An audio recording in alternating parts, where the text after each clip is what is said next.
Assalamualaikum warahmatullahi wabarakatuh. Perkenalkan, nama saya Putriawani. Saya perwakilan dari kelompok 1. Berikut adalah nama-nama anggota dari kelompok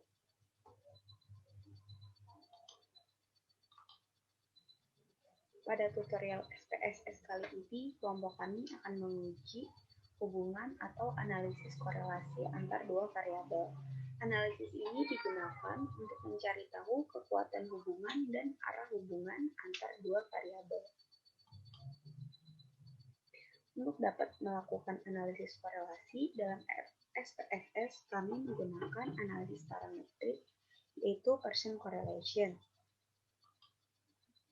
Untuk dapat melaksanakan Pearson correlation, harus memenuhi 4 asumsi prasyarat. Berikut adalah asumsi prasyarat yang harus dipenuhi dalam menggunakan Pearson correlation.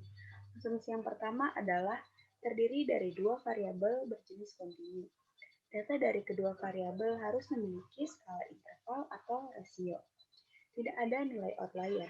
Tidak ada nilai ekstrim yang berbeda dari data lainnya pada kedua variabel. Asumsi yang ketiga, data pada setiap variabel terdistribusi normal. Data pada masing-masing variabel terdistribusi normal dengan uji Kolmogorov, Smirnov, dan Shapiro-Wilk. Asumsi yang keempat, hubungan antara variabel linier. Hubungan antar variabel membentuk garis lurus linier. Jika 4 asumsi prasyarat telah terpenuhi, dapat dilakukan Pearson correlation. Berikut adalah soal yang telah kami tentukan untuk menggunakan uji hubungan Pearson correlation. Apakah terdapat hubungan antara academic motivation dengan academic engagement pada mahasiswa S1 di Pulau Jawa? Asumsi yang pertama, terdiri dari dua variabel berjenis kontinu dengan skala interval atau rasio. Pada variabel 1 dari soal yang telah kami tentukan, terdapat academic motivation. Dengan variabel kontinu, ini skalanya adalah interval. Untuk variabel kedua adalah academic engagement. Variabel kontinu dengan jenis skala interval. Oleh karena itu, untuk asumsi yang pertama telah terpenuhi. Saya akan melanjutkan uji asumsi yang kedua, yaitu tidak adanya nilai outlier pada kedua variabel. Nah, di sini untuk mencari nilai outlier dapat dilakukan dengan mengklik Analyze, lalu mengklik Descriptive Statistic, kemudian klik Explore. Nah, di sini karena kita ingin mengetahui hubungan antara academic motivation dengan academic engagement, maka dependent list-nya diisi dengan academic motivation total dan academic engagement total. Lalu pada bagian statistiknya, di sini untuk deskriptif dan outliers-nya di checklist. Lalu continue. Kemudian di bagian plots, di bagian box plot, di sini faktor levels together yang diklik. Lalu di bagian deskriptifnya, bagian histogram yang di checklist. Lalu continue. Untuk option dan bootstrap tidak perlu disetting lagi, cukup didiamkan saja.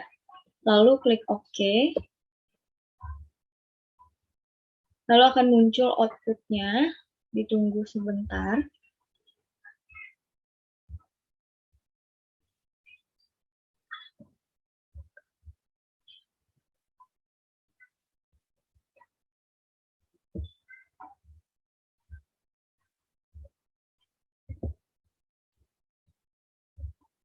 Nah, di sini untuk nilai outlier dapat dilihat di bagian ini.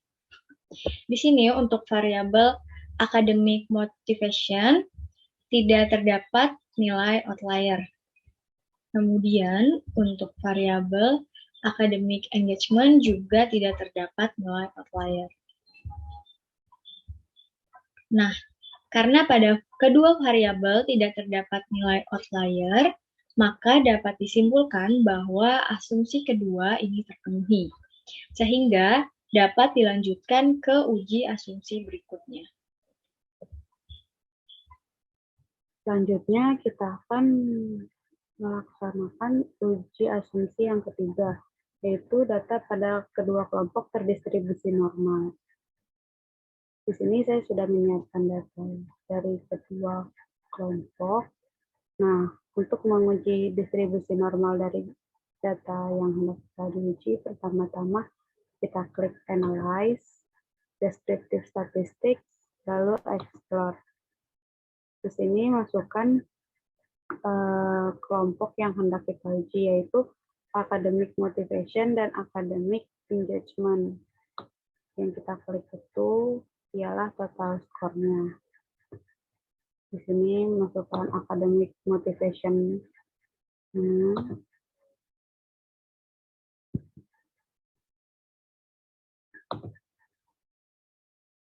Lalu academic engagement. Nah, karena kita hendak menguji distribusi normal dari kedua data ini, kita klik plot, lalu normality plot with test. Ini histogram. Nah, karena sudah seperti ini, kita klik OK.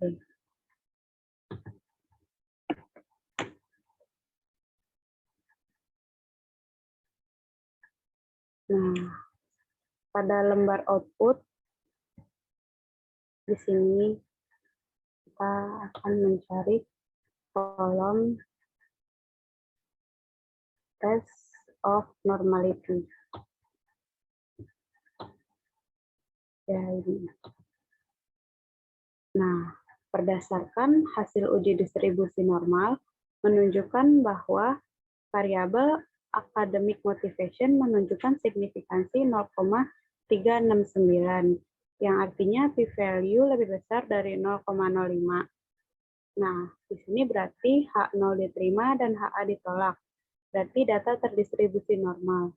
Lalu untuk academic engagement menunjukkan signifikansi 0,249, yang artinya p-value lebih besar dari 0,05. Artinya juga H0 diterima dan HA ditolak.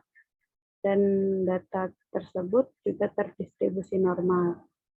Karena kedua data terdistribusi normal, berarti asumsi ketiga diterima. Uji asumsi keempat yaitu hubungan antar variabel linear. Nah, di uji asumsi keempat ini, variabel pertamanya yaitu academic motivation, dan variabel kedua academic engagement.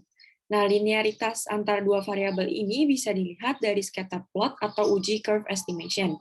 Syarat dalam pengambilan kesimpulan dalam uji linearitas ini yaitu apabila sig lebih dari 0,05, maka hubungan antar variabel tidak linear. Dan apabila sig kurang dari 0,05, maka hubungan antar variabel linear. Sekarang kita ke SPSS. Nah, untuk uji linearitas ini, kita pertama-tama ke analyze, lalu ke regression, habis itu ke curve estimation. Nah, karena kita mau menguji academic motivation dan academic engagement, di sini dependennya kita masukkan academic motivation, dan variabelnya kita masukkan academic engagement. Nah, linearnya ditik, kalau sudah di OK. Outputnya udah keluar. Di sini menunjukkan signifikannya 0,000 dan scatter plotnya juga sudah keluar di sini.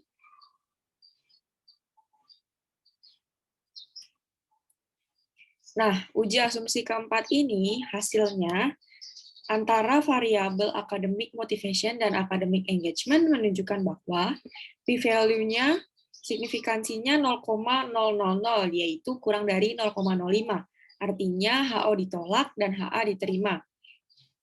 Terdapat perbedaan hubungan antar kedua variabel dengan hubungan berbentuk berkurva, yang artinya hubungan antar variabel linear. Berarti uji asumsi terpenuhi. Dan di sini scatter plot-nya juga menunjukkan hubungan antar variabel academic motivation dan academic engagement. Datanya terpusat mendekati fit line, artinya data memiliki hubungan yang linear. Di sini dapat disimpulkan bahwa asumsi terpenuhi dan dapat dilanjutkan ke uji Pearson correlation. Lalu untuk langkah yang terakhir, kita akan melakukan uji hubungan dengan menggunakan Pearson correlation. Langkah-langkahnya itu yang pertama kita akan klik analyze, lalu klik correlate, kemudian klik bivariate. Pada kolom variabel, masukkan data total dari academic motivation dan academic engagement. Kemudian pada bagian correlation coefficient, pilihan Pearson ditik. Kemudian klik OK. Berikut adalah hasil pengujiannya. Lalu untuk pengambilan kesimpulannya, bila koefisien Pearson correlation itu lebih dari 0,05, maka dapat disimpulkan bahwa tidak ada hubungan yang signifikan antara variabel. Kemudian bila nilainya kurang dari 0,05, maka dapat disimpulkan bahwa terdapat hubungan yang signifikan antara variabel. Pada hasil uji tadi, koefisien Pearson correlation-nya itu 0,34. Nilai koefisiennya itu lebih dari 0,05, sehingga dapat disimpulkan bahwa tidak terdapat hubungan yang signifikan antara variabel academic motivation dengan variabel academic engagement. Sekian, terima kasih.